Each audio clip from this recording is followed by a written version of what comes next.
예수님이 탄생하신 그런 당시의 그 내용들을 우리에게 알려주고 있습니다. 예수님 탄생하셨을 때 그때 왕은 헤롯 왕이었습니다. 그런데 성경에 보면 이 예수님 탄생 당시에 이 헤롯만 있는 게 아니라 이 헤롯 왕의 아들들도 셋이 있었는데 그 아들들도 다 헤롯이라고 불리기 때문에 그래서 우리가 혼동할 수가 있어서 예수님 태어날 때 그 헤롯을 대헤롯이라고 우리가 이렇게 통상에서 이렇게 부릅니다.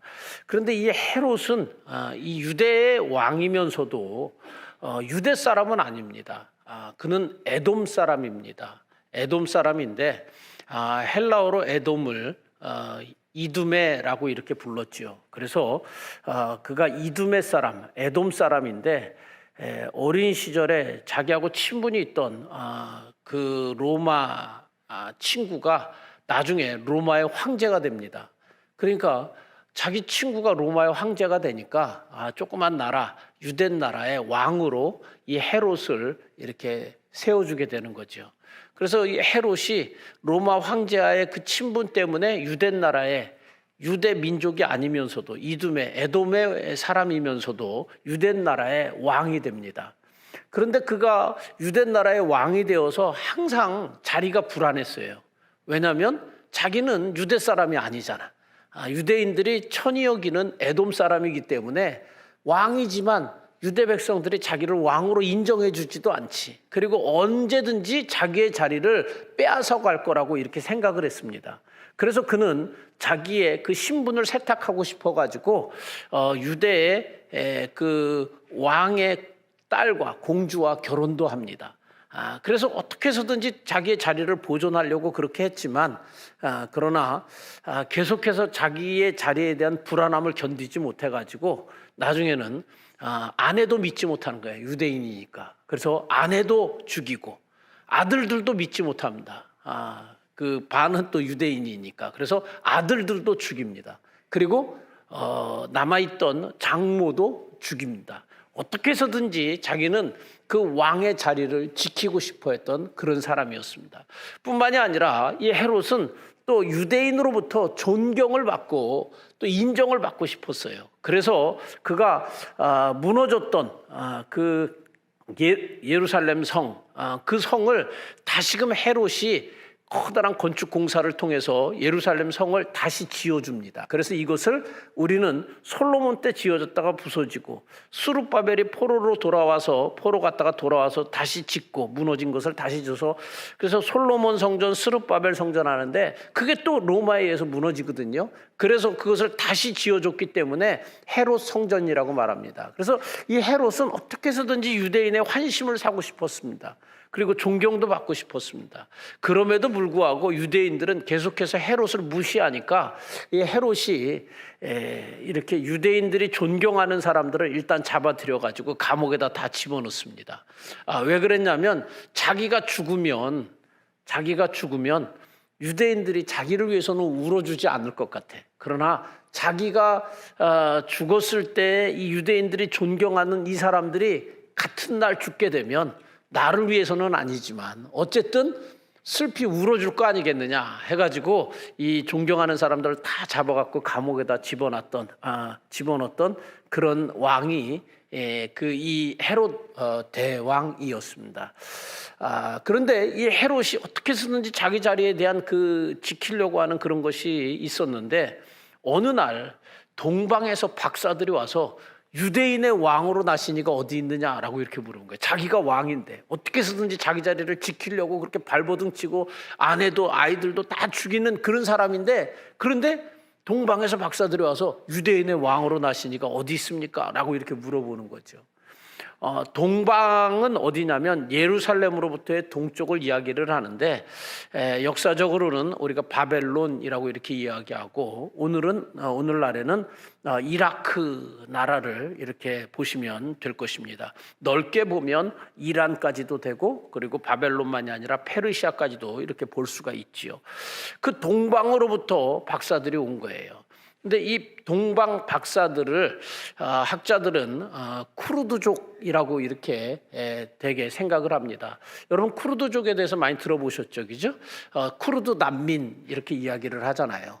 그래서 터키나 시리아나 이렇게 흩어져서 살고 있는 나라는 없어요. 그래서 난민으로 우리 베트남 옛날에 난민 하듯이 난민으로 살고 있는 이 쿠르드족이라고 이 동방 박사들을 그렇게 바라보는데 이 쿠르드족의 조상은 아브라함의 아버지가 창세기 11장에 보면 데라인데 데라에게는 세 아들이 있었어요. 아브라함이 있었고 나홀이 있었고 하란이 있었는데 이제 그 나홀이 이 쿠르드족의 조상이라고 이렇게 되게 보는 거죠. 그 아브라함은 그 갈대아 우르 이라크 땅에서 하나님이 부르시니까 갈 길을 알지 못하고 떠났지만 그곳에 그대로 남아있던 나홀 그리고 하란 그들이 바로 이제 그곳에 남아서 이제 쿠르드족의 조상이 된다라고 이렇게 이야기를 합니다. 지금은 뭐 나라가 없어가지고 떠돌이 신세고 박해를 받고 핍박을 받고 있는 그런 신세지만 한때는 이들이 대단했습니다. 성경에 이제 페르시아가 나오기 전에 메대와 세계 역사에 페르시아가 나오기 전에 메덴 나라와 바사 나라가 있었고 그 두 나라가 합쳐져서 페르시아가 되는데 메대가 바로 이 쿠르드족입니다. 그래서 이 메대는 이제 바벨론의 그 왕이었던 누구죠? 다리오 왕이나 그리고 또 고레스 왕, 그러니까 메대의 왕이었던 이 다리오 왕이나 그리고 페르시아의 초대 왕이었던 이 고레스 이들이 다 이 메대 사람, 쿠르드 사람이라고 이렇게 보는 거죠. 그리고 또 성경에는 이 메대 사람은 동방 박사도 이제 메대 사람이라고 이렇게 보고요. 사도행전 2장에 오순절날 성령 강림했을 때에 그 베드로가 설교할 때 각 나라에서 온 사람들이 다 자기네 나라 말로 알아들었다 할 때 각 나라를 설명할 때 거기에 보면 메대인이라고 나옵니다. 메대 사람이라고 나오는데 그게 다 바로 이들을 가리키는 것이지요. 그런데 동방은 이제 그런 쪽이죠. 동쪽, 유대 예루살렘의 동쪽 그쪽이었습니다. 그 다음에 박사라고 이렇게 이야기하는데 박사는요. 이 페르시아 그쪽에서는 바벨론 그쪽에서는 박사는 굉장한 사람들이었습니다. 어떤 왕을 세울까? 그리고 이 세워진 왕이 신의 뜻에 의해서 세워진 것인가? 라고 이렇게 왕을 인준하는 그런 역할을 하는 게 바로 이 박사들이었습니다. 나라의 미래를 이렇게 내다보는 이런 사람들. 어떤 왕을 세울 것인가? 이 왕이 정말 하늘의 뜻에 의해서 세워졌는가? 이것을 인정해 주는 사람들이 바로 박사였습니다. 이 박사라는 말은 이 마고이라는 말인데 신약 성경에서 5번 나와요. 그 중에 3번이 동방 박사 이야기에서 나오는 것이고 그 다음에 구약에서는 20번이 이 마고이라는 단어가 사용되어지는데 애굽의 박사 할 때 2번 사용되어지고 시돈의 박사 시돈 땅에서 배를 건축하는 박사 이야기할 때 2번 나오고요. 페르시아의 박사가 있었다라고 할 때 1번 나오고 20번 중에 5번이 그렇게 나오고요. 그 중에 15번이 바벨론 시대 때의 박사들에 대한 이야기가 나옵니다. 그 중에 12번이 다니엘서의 박사 이야기가 나옵니다.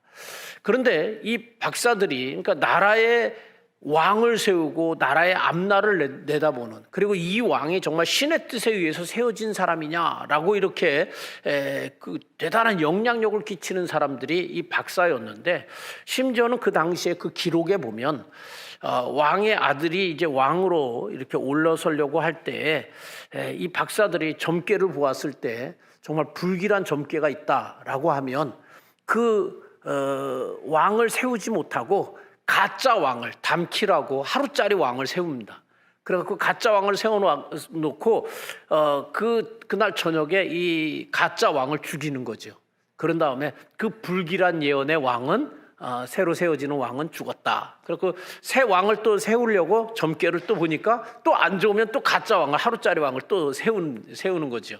그렇게 해가지고 이 이 아들 왕이 좋은 점괘가 나와서 세워질 때까지 그렇게 계속 가짜 왕을 세울 정도로 이 박사들의 영향력은 아주 말도 못하게 대단했다는 것입니다. 그런데 이 동방 박사,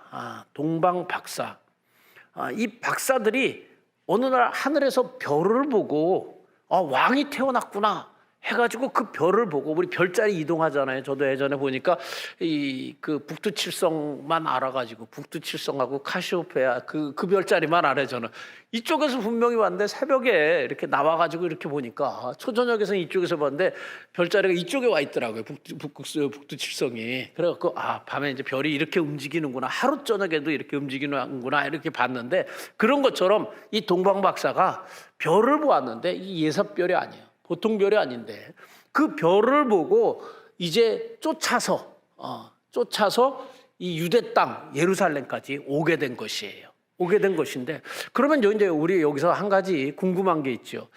동방 박사들이 별을 보고 그게 어떻게 메시아의 별인지 어떻게 알았겠느냐라는 것이지요. 그런데 알 수가 있어요. 어떻게 알 수가 있었냐면, 아까 말씀드렸잖아요. 박사가 다니엘의 이야기에 바벨론에 15번 쓰여지는데 다니엘서에 그중에 12번이나 기록되어 있다고 그랬잖아요. 다니엘이 유대의 사람이었잖아요. 유대의 왕족 귀족으로 있다가 나라가 바벨론에 의해서 멸망을 합니다. 그래서 바벨론이 이제 왕과 왕족과 귀족들, 쓸만한 기술자들을 다 잡아가는 거죠. 똑똑한 사람 이곳에 남아있으면 안 되니까 다 잡아가요. 다 잡아갔는데 그때 다니엘이 그곳으로 끌려가거든요. 끌려가가지고 계속 하나님만 섬기고, 그리고 우상에게 절하지 않고 우상에게 드렸던 음식을 먹지 않아요.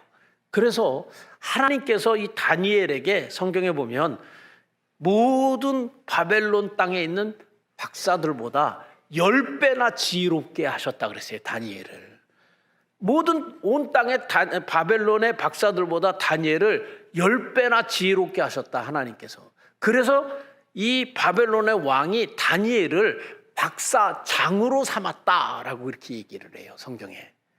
박사장으로, 이 모든 그 똑똑한, 그 영향력이 큰, 그 권세 있는 그 박사들의 장으로 다니엘이 그렇게 세워진 거예요. 세워졌을 뿐만이 아니라 이 다니엘은 왕이 계속 바뀌어도 그 자리를 박사장으로서 지키고 있는 거예요. 느부갓네살 왕, 벨사살 왕, 그리고 바벨론이 멸망했어요. 페르시아가 들어섰는데 그곳에 고레스 왕, 이렇게 그다음 다리오 왕, 고레스 왕, 이 왕들이 계속 바뀌는데도 그 박사장의 자리를 지키고 있고, 나라가 바뀌었는데도, 무너지고 새로운 나라가 생겼는데도 계속해서 그 모든 그 영향력 있는 박사들의 박사장으로서 그 자리를 계속 지키는 거예요. 나라가 새로 바뀌었는데도.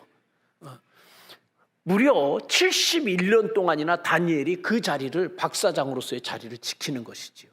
그러니까 로마가 세상을 정복했어도 헬라의 그 문화와 문명을 계속해서 그 추종하는 것처럼, 페르시아가, 나라가 바벨론이 망했어도 페르시아의 그 박사장, 그 바벨론의 박사장 다니엘, 그가 지금도 건재해 있기 때문에 그를 온 땅의 백성들이 최고로 치는 겁니다. 그러니까 이 다니엘이 했던 말, 그리고 다니엘이 했던 기록, 온 땅의 그 박사들이 다 그것을, 기록을 다시금 살펴보고 그 지혜를 배우려고, 그가 했던 말을 다시금 되새겨보고, 그 다니엘이 있을 때만이 아니라 다니엘의 후손들의 그 박사들도, 그 후대의 박사들도 다니엘에 대한 이야기를 계속해서 다시금 되새기고 그 기록들을 살펴보고 그랬을 거라는 거예요. 그러는 가운데 그 다니엘의 기록 가운데 다니엘서 9장 20절부터 보면 뭐가 나오냐면 메시아에 대한 이야기가 나옵니다. 기름 부음 받은 자에 대한 이야기가 나옵니다. 다니엘서에 다니엘이 써놓은 그 기록에 그것이 있어요. 메시아, 기름 부음 받은 자에 대한 이야기가 다니엘서 9장에 나오거든요. 그러니까 후대의 박사들도 야, 메시아가 온다, 메시아에 대한 이야기가 다니엘 그 존경받는 최고의 박사장이었던 그 다니엘이 했던 이야기에 그것이 나온다. 사람들 다 알고 있는 거예요. 박사들은 다 알고 있는 겁니다. 뿐만이 아니라 다니엘은요, 자기 민족을 향한 예언을 다니엘이 몰랐겠어요? 알고 있었지요. 자기 민족을 향한 예언 중에 특별히 민수기 9장에 보면은요, 발람 선지자가 이 지금 광야에서 애굽에서 나와가지고 정말 말도 못하는 천한 그런 민족인데, 광야에서 나와갖고 이 천한 이 민족에게, 히브리 민족을 향해서 발람 선지자가 예언을 하는데 뭐라고 이야기하냐? 한 별이 야곱에게서 나오고, 별이 야곱에게서 나온다. 유대 땅에서 나온다는 거죠. 한 별이 야곱에게서 나오고, 그리고 규라는 것은 왕의 왕의 지팡이, 왕이 이렇게 들고 다니는 그 지시하고 이러는 지팡이 있잖아요. 그러니까 한 규가 이스라엘에게서 나와서 이쪽에서부터 저쪽까지 온 세상을 쳐서 멸하고 메시아가 될 것이다 라는 이 민수기 9장의 이 예언을 다니엘이 자기 민족을 향한 예언인데 몰랐겠어요? 아는 거지요. 그러니까 다니엘은 늘 그런 우리 민족 가운데 언젠가 한 왕이 태어날 것이다. 규가 한 왕이 태어날 것이다. 그 왕의 징조는 바로 한 별이 야곱에게서 나오고 별이 날 것이다. 그리고 온 세상에 메시아로 그분이 오실 것이다. 다니엘은 그것을 자기 민족을 향한 예언이니까 알고 있었고 그것을 늘 이렇게 이야기를 했겠지요. 그러니까 동방 박사들이 그 존경하는 최고의 그 박사장에 대한 이야기를 그 후손들이 그 후대 박사들도 다 알고 있는 거예요. 그래서 우리가 감히 넘볼 수 없는 다니엘이 했던 그 이야기를 그들이 늘 생각하면서 하늘의 별을 보았던 거죠. 그런데 어느 날 보니까 이 예사별이 아니에요. 그래서 그 별을 쫓아가다 보니까 이 유대 땅 예루살렘까지 오게 된 것이고, 그리고 이 박사들은 당연히 왕이 태어났다 그러니까 왕궁에서 왕자로 태어났겠거니 생각을 해서 헤롯이 궁에 있는 그 왕궁으로 들어간 것이죠. 그리고 나서 물어보는 거죠. 유대인의 왕으로 오시니가 어디 있습니까? 라고 이렇게 물어봅니다. 근데 헤롯은 아까 이야기했던 것처럼 자기 자리를 지키려고 아주 잔인한 사람이에요. 어떻게 해서든지 그 자리를 지키려고 그렇게 몸부림쳤던 사람인데, 그런데 이 조그만 유대 땅이 아니라 저기 대제국 페르시아에서 박사들이 와가지고 유대인의 왕으로 나시니가 어디 있느냐 딱 물어보니까 이거 정말 그 박사들 보통 박사들이 아닌데 페르시아의 그 왕을 세우는 그런 박사들인데 그들이 와가지고 물어보니까 헤롯이 올 것이 왔구나라고 생각이 되어지는 거죠. 그래가지고 여기는 난 사람이 없는데 혹시나 해가지고 제사장과 서기관들에게 물어보죠. 메시아가 어디서 난다 그랬느냐. 그때 이 제사장과 서기관들이 미가의 예언을 들려줍니다. 그게 이제 6절에 나오는데 베들레헴에서 이 메시아가 날 것이다 라고 이렇게 이야기를 하고, 그래서 이제 베들레헴에서 난다고 이 박사들에게 이야기를 해주고, 베들레헴에 가서 그 왕을 찾거든 나에게도 와서 좀 말씀해 주시면 내가 가서 경배하겠다 라고 이렇게 얘기를 하죠. 근데 사실 경배하려고 하는 것이 아니라 우리가 이미 다 알고 있는 것처럼 헤롯은 이 왕을 죽이고 자기 장모도 아들들도 그리고 아내도 죽였는데 그 2살짜리 밑으로 난 아들 나중에 다 죽이잖아요. 그 죽이려고 그렇게 생각을 하는 거죠. 그렇게 보내고 이제 박사들이 그곳에 가서 보니까 베들레헴에 정말 아기 예수가 탄생했고, 그래서 그 아기 예수 앞에 꿇어서 엎드리고 그리고 보배압을 열어서 황금과 유향과 몰약을 주고 하나님의 천사의 지시하심을 받아서 헤롯에게 가지 아니하고 다른 길로 해서 동방으로 돌아갔다 하는 것이 오늘 본문의 내용인 것입니다. 성탄절 크리스마스는 그 아기 예수가 태어나신 날입니다. 근데 이 예수는 누구냐 하는 것이지요. 이 예수는 누굴까? 이 예수는 오늘 본문에 누구라고 자세히 설명을 하고 있어요. 누구냐면 4절에 나오는 것처럼 그리스도가 어디서 나겠느냐? 그리스도라는 거예요. 예수는 그리스도. 그리스도는 무엇이냐? 이것은 헬란 말로 그리스도고 히브리 말로는 메시아입니다. 다른 말로 뜻은 뭐냐면 기름 부음 받은 자, 기름 부음 받은 자. 다니엘서 9장에 기름 부음 받은 자에 대한 이야기가 나온다고 아까 얘기했잖아요. 이 기름 부음 받은 자, 그것이 히브리어로 메시아고 헬라어로 그리스도인데, 누구를 기름 부었냐? 성경에 보면 왕과 제사장과 선지자에게 기름을 부었어요. 왕과 제사장과 선지자는 나라를 구원하는데 꼭 필요했던 사람들이죠. 그래서 구원자의 그 의미를 가지고 있습니다.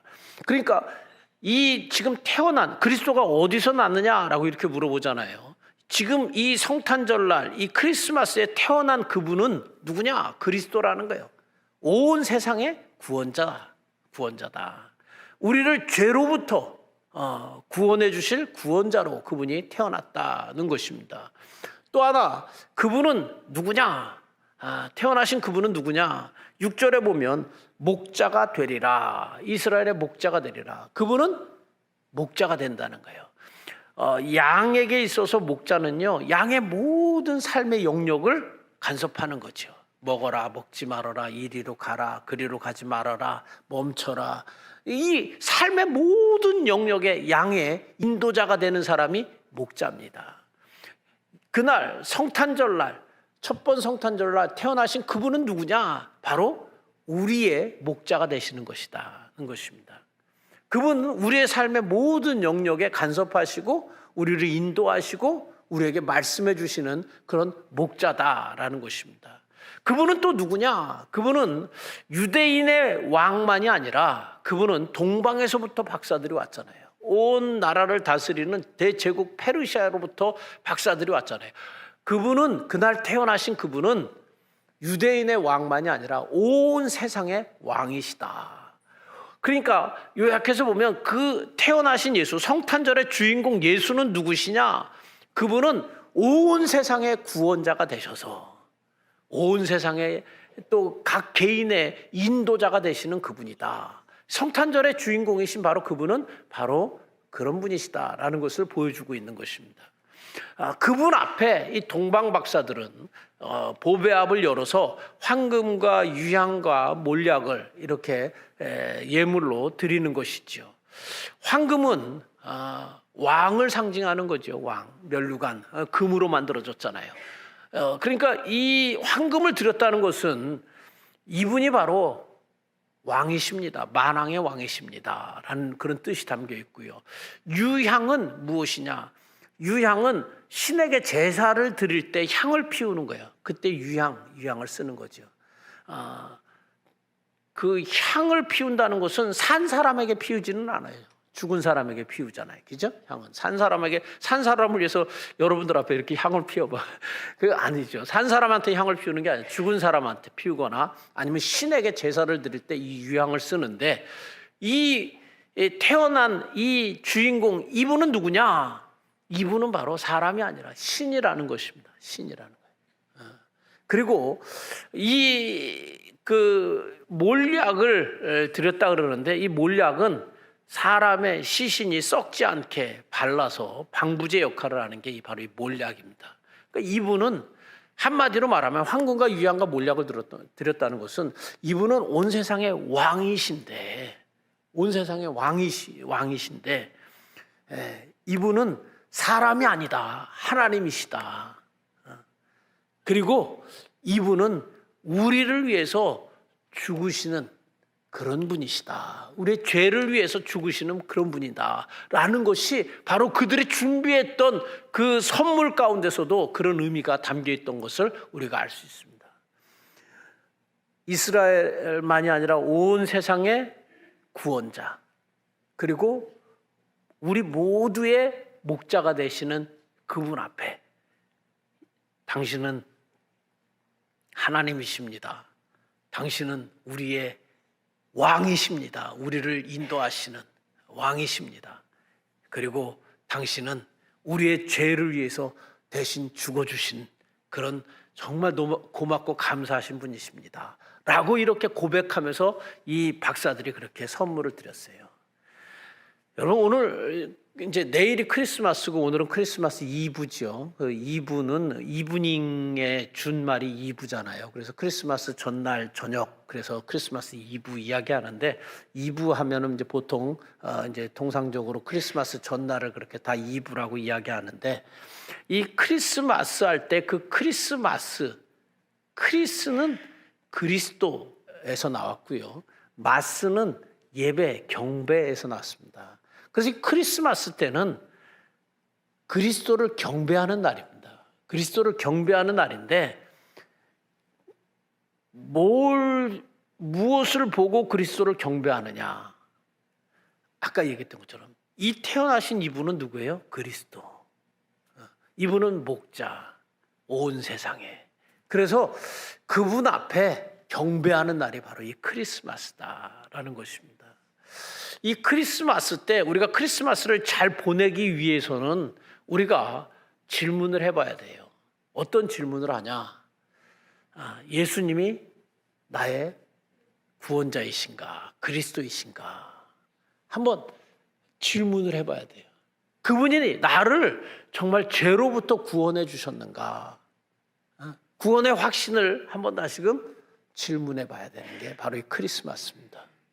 그리고 이 크리스마스 때 우리는 질문해 봐야 돼요. 나는 그분의 인도 앞에 순종하고 있는가? 왕이신 그분이 나를 이끌어 가시는데, 나는 목자 되신 그분이 나를 이끌어 가시는데 나는 순종하고 있는가? 한번 내 자신 돌아봐야 돼요. 헤롯은 자기가 왕이 되어서 내 인생 내가 끌고 가고 싶었어요. 그런데 동방박사들은 이 아기 예수가 그들의 왕으로, 구세주로 그들이 모시고 그분 앞에 경배했거든요. 그러니까 우리는 이 크리스마스 때 그분이 나의 정말 구원자가 되시는가 질문해 봐야 되고, 나는 그분의 인도 앞에 정말 순종하고 있는가? 삶의 모든 부분에 나는 그분이 말씀하실 때에 순종하고 있는가? 한번 우리가 우리 자신을 살펴봐야 되겠다는 것입니다. 그렇게 할 때에 정말 동방박사 같을 때에, 헤롯같이 아니라 동방박사 같을 때 10절에 나오죠. 그들이 별을 보고 매우 크게 기뻐하더라. 진짜 크리스마스의 큰 기쁨이 우리 가운데 있게 되는 것입니다.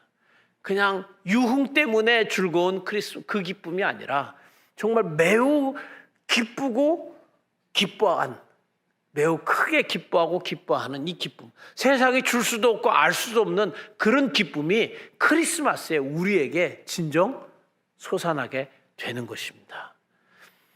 헤롯은 자기가 왕이 되고 싶었어요. 그 왕의 자리를 계속해서 자기가 그 왕의 자리를 지키고 싶었습니다. 그래서 자기가 자기 인생을 컨트롤하고 싶고, 그리고 자기가 모든 것을 주관하고 싶었어요. 그런데 동방박사들은 그렇지 않았어요. 자기가 아니라 바로 이 태어나신 아기 예수, 그분이 왕이시고 그분이 나의 목자시고 이분이 바로 온 세상의 구원자이시다라고 이렇게 믿었던 것이지요. 사랑하는 귀한 성도님, 이번 성탄의 계절에 나는 동방박사가 돼야 되겠는가? 나는 헤롯 왕이 되어야 되겠는가? 다시 한번 생각해 보면서 보내시는 이번 성탄이 되시기를 주의 이름으로 축원합니다. 기도하겠습니다. 하나님 아버지, 감사합니다. 우리 예수님이 진정한 왕으로 이 땅에 오신 이 성탄절입니다. 예수님이 우리의 왕이시고 우리의 목자가 되시는데, 하나님, 우리의 속에 예수님이 왕권을 가지고 나를 이끌고 계심을 우리가 믿게 하여 주시고, 그 음성에 순종하는 자들 다 되게 하여 주옵소서. 내 인생 내가 살아보겠다고 헤롯처럼 발버둥 치는 자들이 아니라 예수님 앞에 무릎 꿇고 예수님의 그 인도함을 받는 우리 모든 믿음의 사람들 되게 하시고, 그래서 이번 크리스마스가 그 어느 때보다도 가장 기쁘고 크게 기뻐하는 성탄절이 되게 하여 주옵소서. 예수님의 이름으로 축복하며 기도했습니다. 아멘.